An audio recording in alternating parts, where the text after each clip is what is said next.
सभापति जी, हम एक बहुत महत्वपूर्ण विषय पर कर रहे हैं। ये विषय किसी एक राजनीतिक पार्टी या किसी एक सरकार से अब संबंधित नहीं। ये देश की 70 से 75% गरीब जनता के भाग्य से संबंधित है और वो किसी एक पार्टी से बंधे हुए नहीं, वो सब पार्टियों में है और इस आशा से है कि कोई न कोई शायद उनकी अंधेरी रात में भी सुबह का उजाला ला सके। और इसलिए मेरा सदन से ये अनुरोध है कि इस सवाल पर पार्टी के हिसाब से नहीं, पर देश की जो नीतियां हैं आज, उनके हिसाब से चर्चा होनी चाहिए। हमारा संविधान जब बना था तब उसमें हमने कुछ बातें कही थी और हमने संविधान के अनुच्छेद 43 में, आर्टिकल 43 में ये कहा था, जो डायरेक्टिव प्रिंसिपल दिया गया, that the state to endeavor to secure to all workers, agricultural, industrial or otherwise, work, a living wage, conditions of work ensuring a decent standard of life.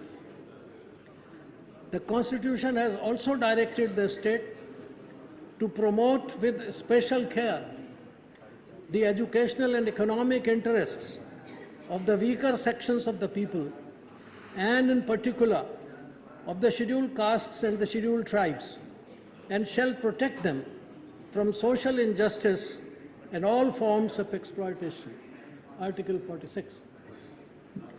मैंने इस संविधान के अनुच्छेद का इसलिए जिक्र किया क्योंकि जो national Commission on Rural labour है, NCRL, उसने ये कहा है कि सबसे अधिक शोषण अगर कहीं है मजदूरों का तो वो एग्रीकल्चरल वेज वर्कर का है, AWW।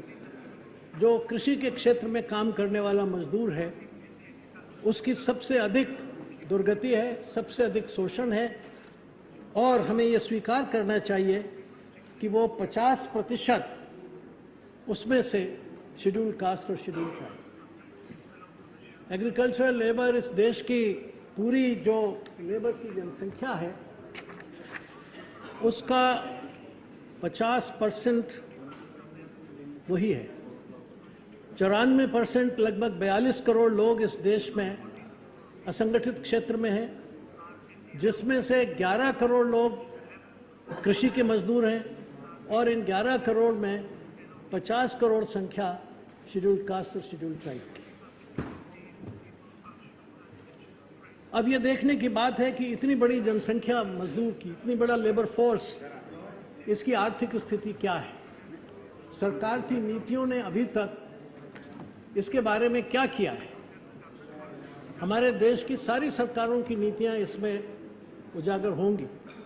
क्या इन मजदूरों को न्यूनतम वेतन मिल रहा है और इन मजदूरों के लिए न्यूनतम वेतन निश्चित करने के लिए क्या कोई काम प्लानिंग कमीशन ने या सरकारों ने या श्रम मंत्रालय ने किया है? ये बुनियादी सवाल है, क्योंकि मैं आपको ये बताना चाहता हूँ कि ये कहता है National Commission on Rural Labour कि the annual earnings of the majority of the agricultural labourers in India is so low that they cannot meet even their minimum consumption needs. फिर आगे वो ये भी कहता है कि the primary reason for the extreme poverty of the AWW and their dependent family members is that they are not getting what to talk of adequate wages, even the minimum. कोई सिद्धांत तो होना चाहिए कि न्यूनतम वेतन कितना होगा। अगर संविधान ये कहता है कि एक डिसेंट लिविंग स्टैंडर्ड मिलना है, अगर संविधान ये कहता है कि जैसा कि मैंने आपके सामने पढ़ के सुनाया कि to secure all workers, agricultural, industrial or otherwise, such a living wage, living wage, conditions of work, ensuring a decent standard of life. What is this decent standard? क्या वो decent standard of life केवल शहरी लोगों के लिए होगा? क्या वो decent standard of life केवल धनी लोगों के लिए होगा? या एक सामान्य आदमी को, कृषक को, किसी मजदूर को, असंगठित मजदूर को और यहाँ तक कि संगठित क्षेत्र के मजदूरों को भी ये डिसेंट स्टैंडर्ड ऑफ लिविंग क्या है, इसकी क्या परिभाषा है, क्या मतलब है इस डिसेंट? क्या उसे सिर्फ कहीं से, जैसा वो बता रहे थे अभी और जैसा कि मैंने देखा है कुछ रिपोर्ट्स में, कि गोबर में से चुन करके अनाज खाने की स्थिति आज बहुत से शेड्यूल्ड कास्ट और शेड्यूल्ड ट्राइब लोगों की है, क्या ये डिसेंट स्टैंडर्ड ऑफ लिविंग? क्या कोई व्यक्ति वहां बीमार हो जाने पर एक टेबलेट को भी खाने के लिए पैसा न जुटा सके, क्या ये डिसेंट स्टैंडर्ड ऑफ लाइफ? क्या ऐसे किसी परिवार का कोई बच्चा विद्यालय में पढ़ने के लिए न जा सके, क्या ये डिसेंट स्टैंडर्ड ऑफ लाइफ? क्या यही वो डिसेंट स्टैंडर्ड ऑफ लाइफ है जिसके लिए 48 में मिनिमम वेज एक्ट बनाया गया और उसके आगे उसको फिर आगे बढ़ाया गया? और आज हम ये पूछना चाहेंगे कि किन सरकारों ने मिनिमम वेज एक्ट की क्या परिभाषा दी है? क्या वो आज की परिस्थिति में ठीक है? क्या ये मिनिमम वेज विभिन्न क्षेत्रों के लिए कोई इनके अंदर कोई समानुपातिकता है, प्रोपोर्शनेट है, कोई डिफरेंशियल है?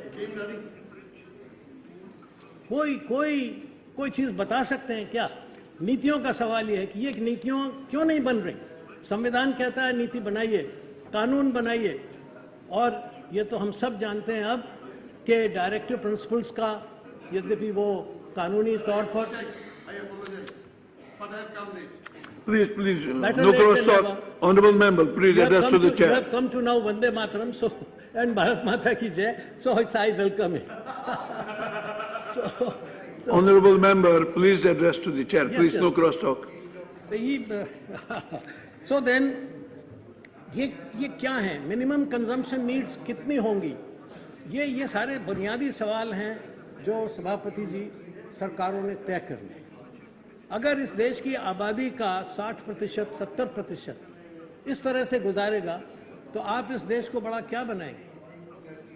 क्या इमर्जिंग इंडिया वो एक बहुत छोटा सा द्वीप है इस तमाम रेगिस्तान के बीच में, या एक सफरिंग इंडिया भी बहुत बड़ा इस देश का इलाका है जिसके लोग, जिनका भाग्य केवल दुर्भाग्य के, ये जो भाग्य लेके नहीं आए हैं, जो केवल दुर्भाग्य लेके आए हैं, और इसलिए शायद वो उस दुर्भाग्य को बदलने के लिए आपकी तरफ देखते हैं कि कभी आप भाग्य में बदलेंगे और निराश होकर के वो बैठ जाते हैं। ये सवाल बड़ा गहरा सवाल। ये भारत कभी भविष्य में महाशक्ति नहीं बन सकता। कैसे इस देश को आप महाशक्ति बनाएंगे अगर 70-75 करोड़ लोग इस दुर्दशा में ग्रस्त हैं, आर्थिक दृष्टि से बदहवाली में हैं, जो बीमारी में इलाज नहीं करा सकते, बच्चों को पढ़ा नहीं सकते, जो 2 जून खाना नहीं खा सकते? ऐसे इस देश को हम भारत को दुनिया की महान शक्ति बनाने का दावा कैसे कर सकते हैं? वो केवल कागजों में होगा। मुझे अफसोस है कि माननीय प्रधानमंत्री जी यहाँ नहीं है, वो योजना विभाग भी उन्हीं के पास है। माननीय वित्त मंत्री जी भी यहाँ नहीं है, माननीय श्रम मंत्री जी हैं लेकिन माननीय उद्योग मंत्री यहाँ नहीं है, माननीय शिक्षा मंत्री जी यहाँ नहीं है। टेक्नोलॉजी, शिक्षा, ये सारी चीज़ें जुड़ी हुई हैं इन चीज़ों के साथ। केवल श्रमिक को हम वायदा कर दें या कागज़ में कुछ बना दें, उसको ट्रेनिंग का कहाँ सवाल है? उसके बच्चे कैसे ट्रेन होंगे? उनको कैसे आप आगे ले जाएंगे? उनको उत्पादक कैसे बनाएंगे? वो देश के उद्योगों में, देश की अर्थव्यवस्था में किस प्रकार योगदान कर सकेंगे? इसके बारे में आप क्या व्यवस्थाएं करते हैं, मेरी समझ में नहीं आता। हमारे ये आपके श्रम विभाग की ही रिपोर्ट है जो श्रम की स्थिति के बारे में बताती है कि हमारे देश में बेरोजगारी की दर बढ़ रही है। ये भारत में रोजगार एवं बेरोजगारी की स्थिति, employment and unemployment situation in India 2009-2010, वो कहता है कि बेरोजगारी दल, श्रम बल में 1000 व्यक्तियों में बेरोजगारों की संख्या सामान्य स्थिति के अनुसार PSS प्लस ASS ग्रामीण क्षेत्रों में 16 एवं शहरी क्षेत्रों में 34 था, 16 और 34। ये शहरी महिलाओं में 57 और शहरी पुरुषों में 28 और ग्रामीण क्षेत्रों और पुरुषों और महिलाओं में 16 था। चालू दैनिक स्थिति के अनुसार बेरोजगारी दर सामान्य स्थिति एवं साप्ताहिक स्थिति के अनुसार प्राप्त दरों से अधिक है और इसके अनुसार बेरोजगारी का दर ग्रामीण क्षेत्र में 33 एवं शहरी क्षेत्र में 42 था। चालू दैनिक स्थिति CDS के अनुसार ग्रामीण क्षेत्र में 68 और शहरी क्षेत्रों में 58 था। इसी तरह से युवकों में बेरोजगारी दर जो 15 से 29 जिनकी आयु थी, पूरी जनसंख्या की तुलना में बहुत अधिक। यही वो शक्ति है 15 से 29 साल की जो सबसे प्रोडक्टिव है, जो सबसे ऊर्जावान है, और अगर वो पिछड़ गई तो फिर वो बहुत सालों तक पिछड़ी रहेगी, उसका फिर कोई उपयोग नहीं है। This is the economic force. और भारत आगे 2025-30 तक नहीं, शायद 2040 तक दुनिया का सबसे नौजवान क्षेत्र रहेगा, सबसे नौजवान देश रहेगा हमारी वर्कफोर्स। और अगर आज उसकी हालत यह है कि वो बेरोजगार होगा तो मैं नहीं जानता आप इस देश की क्या भविष्य की कल्पना कर सकते हैं। मुझे चिंता होती है, मुझे डर होता है। तो वो कहता है कि सामान्य स्थिति के अनुसार इन शिक्षित युवकों में ग्रामीण पुरुषों के लिए 8%, ग्रामीण महिलाओं के लिए 18%, शहरी पुरुषों के लिए 10% और शहरी महिलाओं के लिए 23%। अब ये स्थिति आप देख रहे हैं कि हमारे देश में हो रही है बेरोजगारी की दर की। ये किन नीतियों का परिणाम है इसको तो हम आगे देखेंगे, लेकिन अभी ज़रा आप इकोनॉमिक सर्वे जो लेटेस्ट है उसकी तरफ भी देख लें। एम्प्लॉयमेंट इन ऑर्गेनाइज्ड सेक्टर, ये इकोनॉमिक सर्वे के 13.16 में लिखता है, employment growth in the organised sector public and private combined has increased by 1.9% in 2010, which is lower than the annual growth for the previous years. The annual growth rate for private sector was much higher than that for the public sector. ये employment की बात है. However, in respect of both sectors, annual increase in employment had slowed down in 2010. Vis-a-vis 2009. The share of women in organized sector employment was 20.4% in 2010 March and it has remained nearly constant. अब आप देखिए हालत क्या है, overall employment in public and private sectors. आपकी table 13.9 कहती है कि percentage change over 2009 from 2008 was 0.7% in public sector, which becomes 0.4 in 2010. That is, this rate has slowed down. जो पहले 0.7 था वो 0.4 हो गया, यानी the growth of employment has decelerated, यानी नौकरियां कम हैं, जॉब्स कम हैं, साधन कम हैं। प्राइवेट सेक्टर में जो ये 2008 और 2009 का परसेंटेज 5.1 था वो घट के 4.5 रह गया। और इस तरह से सारे देश में जो दोनों सेक्टर्स हैं उसमें मिला के जो पहले ग्रोथ रेट 2.3 था बिटवीन 2008 एंड 9, वो घट के रह गया है 1.9 इन 2009 एंड 10।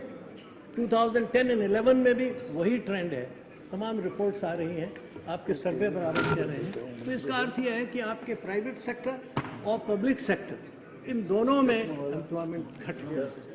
ये घटा हुआ है जब एम्प्लॉयमेंट है तो ये कहाँ जाता है? अगर आप इस पर गौर करेंगे तो वो उधर जाता है जिसका नाम इन्होंने कॉन्ट्रैक्चुअल लेबर कहा। ये जो परमानेंट एम्प्लॉयमेंट था ये जब कम हुआ, काम तो हो रहा है, तो गया कहाँ? वो कॉन्ट्रैक्चुअल लेबर। इसलिए कॉन्ट्रैक्चुअल लेबर में जाने की रफ्तार बढ़ रही है और परमानेंट लेबर में आने की रफ्तार घट रही है। कॉन्ट्रैक्चुअल लेबर की दास्तान कुछ तो गुरदास दास जी ने सुनाई, मैं रिपीट नहीं करूँगा, लेकिन ये सबसे खराब बात है। मैं अभी देख रहा था कौटिल्य जो आज से 2500 साल पुरानी जो बात कहता है, मुझे देख करके कुछ आश्चर्य भी हुआ। वो ये कहता है कि सरकार को कहता है, those officials who do not eat up the king's wealth, king near his estate, but increase it in a just manner and are loyally devoted to the king, that is to the state, to the country, shall be made permanent in service. वो कह रहा है कि जो आदमी ईमानदारी से काम कर रहा है और देश की संपत्ति में वृद्धि कर रहा है और देशभक्त है, उसको आप परमानेंट करिए, उसको ये कॉन्ट्रैक्ट ये टेम्परेरी में मत रखिए, उसको परमानेंट बनाइए। क्यों? क्योंकि वो कहता है कि वो ईमानदारी से काम कर रहा है, वो देश की संपत्ति को बढ़ा रहा है, वो भ्रष्टाचार नहीं कर रहा है, इसलिए उसे आप परमानेंट। यहाँ जो ईमानदार आदमी काम कर रहा है, अपना खून पसीना बना के काम कर रहा है, उसको आप कॉन्ट्रैक्ट के लिए भेजें, और जो भ्रष्टाचार कर रहे हैं, माफ कीजिए, उनको आप प्रमोशन पर प्रमोशन दिए जा रहे हैं। ये क्या बात है? सारे भ्रष्टाचार के विरुद्ध देश भर में इतना आंदोलन है, भ्रष्टाचारी आज भी खुले घूम रहे हैं, लेकिन जो ईमानदार देशभक्त आदमी है, जिसका कोई निहित स्वार्थ नहीं है, जो 2 जून रोटी के लिए मेहनत करना चाहता है, अपना खून पसीना बहाना चाहता है, जो देश की सारी जितनी भी मशीनरी है उसको चलाता है, रेल चलाता है, मोटर चलाता है, बस चलाता है, मशीन चलाता है, उसको आप निकाल के बाहर कर देते हैं कि तू ईमानदार है इसलिए यू गेट अप, तू बाहर चला जा, तू ठेके पर काम कर, और ये बेईमान है तो इसको आगे बढ़ो। क्या हुआ है नतीजा इसका आप जरा देखिए। हमारे देश में इसका एक और परिणाम हुआ है। वो परिणाम ये है कि आप देखें कि वेजेस की क्या हाल हुई। जो आज वेजेस जिस तरह से बढ़ रहे हैं वो ये है। Indian bulls has beat global leaders in CEO pay hike. CEO की पगारें किस तरह बढ़ रही हैं? Pay and perks ₹7.35 crore salary paid to somebody, मैं नाम नहीं लूंगा उनका, इन 2010-11 ये बढ़ गया 11% से। 2.04 किसी दूसरे को मिला, वो भी कहीं सीईओ थे, वो बढ़ा 27.5% से। किसी को 1.84 करोड़ का मिला और किसी को $0.58 मिलियन का कंपनसेशन मिला किसी एक सीईओ को। दूसरी तरफ 15 रुपए प्रतिदिन के ऊपर आप लोगों को रहने के लिए मजबूर कर रहे हैं। 15 रुपया प्रतिदिन आपकी प्लानिंग कमीशन ने सुप्रीम कोर्ट को दिया है कि 15 रुपया जो है बेसिक मिनिमम। 25-26 रुपए होने पे और 32 रुपए होने पे तो वो अमीर हो जाता है, लेकिन 15 रुपया सबसिस्टेंस। और यहाँ हमने कैलकुलेट किया कि एक उद्योग में एक उद्योगपति की आमदनी 17 लाख रुपया प्रतिदिन है, 17 lakhs पर डे। अब कोई हिसाब तो होना चाहिए। 17 लाख रुपया प्रतिदिन, और उसी के यहाँ आप कोई न्यूनतम वेतन तय नहीं करना चाहते। कोई हिसाब रहेगा कि नहीं रहेगा? संपत्ति बढ़नी चाहिए, इसमें किसी को ऐतराज नहीं है। गुरदास दास गुप्ता को भी ऐतराज नहीं है, वासुदेव जी चले गए उनको भी ऐतराज नहीं, मुझे भी ऐतराज नहीं है। देश की संपत्ति बढ़नी चाहिए, लेकिन उसका वितरण ठीक होना चाहिए, डिस्ट्रीब्यूशन ठीक होना चाहिए। और वो तभी हो सकता है जब आप न्यूनतम वेतन और अधिकतम वेतन, इसका कोई तो फॉर्मूला तय करिए, कहीं से तो शुरू करिए। एक समय जब देश आज की आज़ादी की लड़ाई लड़ रहे थे तो उस समय नारे लगते थे कि न्यूनतम और अधिकतम में 1 और 10 का अनुपात होना चाहिए, 1:10।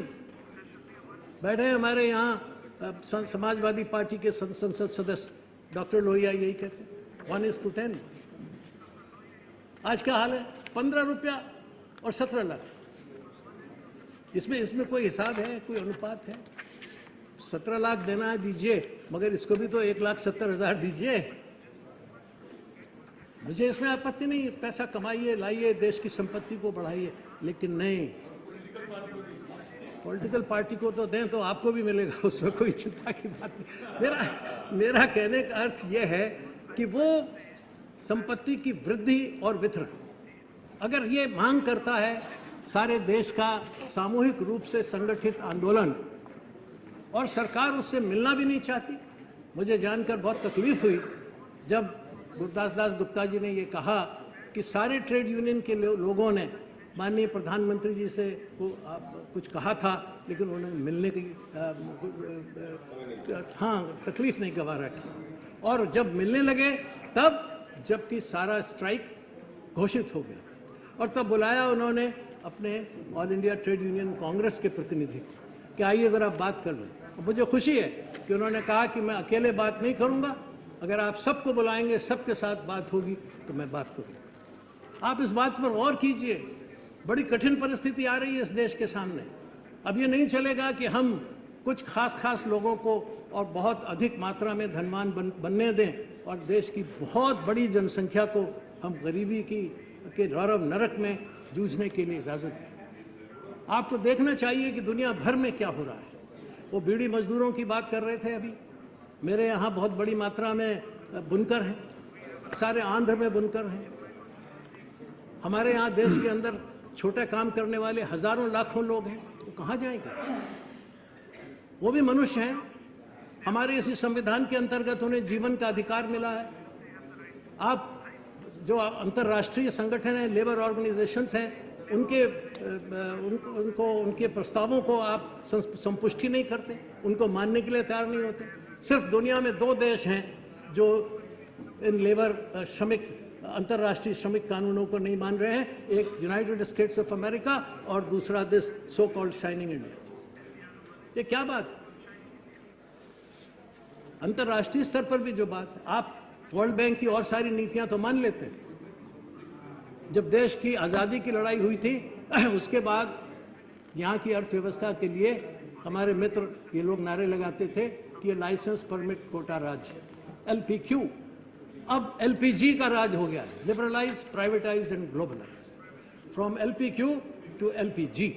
क्या बात है? ये आपने क्यों बदल के जी कर दिया? इससे बात नहीं बनने वाली है। मैं एक बात के बारे में आपसे निश्चित रूप से कहना चाहता हूं कि ये जो IMF, वर्ल्ड बैंक की नीतियां हैं, जिसे वॉशिंगटन कॉन्सेंसस और ब्रेटन वुड्स संगठनों की नीतियां कहा जाती है, वो दुनिया भर में फेल। उन नीतियों का मतलब केवल ये है कि ग्रोथ, और ग्रोथ के लिए इनइक्वलिटी कंपलसरी है। वेस्टर्न सिस्टम ऑफ ग्रोथ में बिना इनइक्वलिटी के ग्रोथ नहीं हो सकती। जो भी उस सिस्टम को बनाता है, हमारे पड़ोस में चाइना है, वहाँ भी इनइक्वलिटी, वहाँ भी लेबर लॉज पर पूरा हर तरह का अंकुश है, कुछ नहीं है, प्रोस्पेरिटी बढ़ रही है, मगर लेबर्स में असंतोष वहाँ भी बढ़ रहा है। परिस्थिति को समझने की ज़रूरत है, क्योंकि ये जो भी ग्लोबलाइजेशन की पॉलिटिक्स है, ये जो भी अर्थव्यवस्था है, ये इनइक्वलिटी पर बेस्ड है। उसका फंडामेंटल विषमता है। बिना विषमता के ग्रोथ वो नहीं मानते, और इसलिए वो मेंटेन करते हैं इनइक्वालिटी। चाहे वो वॉलमार्ट आए यहाँ, चाहे वो कैरिफोर आए, चाहे कोई और MNC आए, चाहे दवाई कंपनियां आए, वो इनइक्वलिटी मेंटेन करते हैं। और इसलिए आपकी लेबर मिनिस्ट्री ने, मैं आपको मिनिस्ट्री की मैंने बयान पढ़ा है, और शायद वो अगर बयान सही है तो मैं बहुत बधाई दूंगा कि labour ministry never approved FDI in retail. बयान है आपके सेक्रेटरी का बयान कि ये गलत, कि FDI नहीं आना चाहिए। ठीक कहा है, वो श्रमिकों के घोर विरोध में होगी FDI अगर यहाँ रिटेल में आएगी। सारे श्रमिकों की दुर्गति होगी, सारे उद्योगपतियों की दुर्गति होगी। इसलिए मैं, अगर ये बात सही है और आपके मंत्रालय की ये पॉलिसी है, मैं आपको बधाई दूंगा और ये निवेदन करूंगा कि इस पर टिके रहिए। ये मांग है इन लोगों की, मेरी भी मांग। ये FDI इन रिटेल बंद, ये मिनिमम और मैक्सिमम वेजेस का अंतर ठीक हो। ये क्या है? आप मिनिमम वेजेस डिसाइड कीजिए। लिविंग वेजेस तो बहुत बाद में, फेयर वेजेस भी नहीं है। मिनिमम वेजेस से फेयर वेजेस और लिविंग वेजेस, मिनिमम वेजेस ही नहीं है अभी तक। 48 के कानून वेजेस, मिनिमम वेजेस ही नहीं है अभी तक 48 के कानून के बाद। फेयर वेज कहाँ का आएगा? लिविंग वेज तो पता नहीं 22वीं सदी में आएगा कि 23वीं सदी में आएगा, नहीं कह सकता। इसलिए इस बात को बहुत गहराई के साथ देखने की ज़रूरत है। और मैं आपसे ये कहना चाहता हूँ कि ये जो आपकी अर्थव्यवस्था है, ये बुरी तरह फेल हो गई है। ये जिसको आप किसी नाम से दें, रिफॉर्म्स कहें, ये रिफॉर्म्स केवल बड़े आदमियों के रिफॉर्म्स हैं, ये गरीब आदमी के लिए रिफॉर्म्स नहीं हैं। स्टिग्लिट्ज़ ने, जो किसी ज़माने में वर्ल्ड बैंक और IMF के एडवाइज़र हुआ करते थे, उन्होंने ये स्वीकार किया है कि globalisation is not working in the interest of poor, it is not working in the interest of poor nations, it is not working in the interest of poors in a nation, it has to be, it is being mismanaged. मैंने कहा है कि it's not being only mismanaged, but the globalization has been designed so as to be anti-poor. ये है ही, उसका fundamental यही है। वो इनइक्वालिटी को बनाए बगैर ग्लोबलाइजेशन काम नहीं कर सकता। Inequality among Nations and inequality between Nations. घर में इनइक्वलिटी लाओ और दुनिया में इनइक्वलिटी लाओ। ये कभी भी एक इगलिटेरियन इक्वलिटी बेस्ड सोसाइटी का निर्माण नहीं कर सकता। इस बात को हमें समझना चाहिए। पश्चिम में जो कुछ हो रहा है उसको देखिए, लोग jobs and jobs and jobs कह रहे हैं, और वहाँ के जो अब नए आर्थिक विचारक हैं वो चिंतित हैं। वो कहते हैं कि अगर जॉब्स नहीं आएंगी, अगर लोगों को उचित मात्रा में वेतन नहीं मिलेंगे तो देशों में भीषण क्रांतियाँ हो सकती हैं। हम एक ज्वालामुखी पर बैठेंगे अगर हमारे देश में इन सब लोगों ने, इन बेसहारा लोगों ने, इन सर्वहारा लोगों ने अगर ये ठान लिया कि इस सारी अर्थव्यवस्था को बदलना है, तो उस 80 करोड़ जनसंख्या के सामने आप कितने दिन टिके? अगर अमेरिका की तरह से जैसे ऑक्यूपाई द वॉल स्ट्रीट हुआ है, अगर यहाँ ऑक्यूपाई द पार्लियामेंट होने लगा या ऑक्यूपाई कोई और स्ट्रीट होने लगा, कितने दिन आप टिके? किसकी मदद से टिके? समझ जाइए, सावधान रहिए। इस देश के लिए खतरे की बात है। और मैं बताना चाहता हूं कि जो उस समय वर्ल्ड बैंक के प्रेसिडेंट थे श्री जेम्स डी वोल्फेंसन, उन्होंने आज से कुछ साल पहले क्या कहा था, और वो इसकी भी कथा यह है कि मैंने उन्हें मजबूर किया कि आप अपना स्टैंड क्लियर कीजिए, तो उनके आदमी ने आके मुझे उनकी तकरीर थमाई। वो क्या कहते हैं कि last week in Paris I met with youth leaders who represented organizations with more than 120 million members worldwide. The meeting also included rural youth and street kids, children orphaned by AIDS and civil conflict, youth from the excluded Roma community, and young people with disabilities. They met in peace and with mutual respect. They asked us why our generation could not do the same. वो हमसे पूछ रहे हैं कि भाई हम आपस में बैठ के बात कर सकते हैं निज़ाम बदलने के लिए, आप क्यों नहीं कर सकते? फिर वो आगे करता है कि mister chairman, by the year 2015 there will be 3 billion people under the age of 25, but most of them will be in India. They are the future. But as the young people in Paris said most forcibly, they are not only the future, they are the present also. In the name of future, you can't spoil their present. आप किसी भविष्य की आशा में उनके वर्तमान को नष्ट नहीं कर सकते. और they said we have also expectation, high expectation. Please conclude. Please. तो कहता है कि to respond to them, we must address the fundamental forces shaping our world.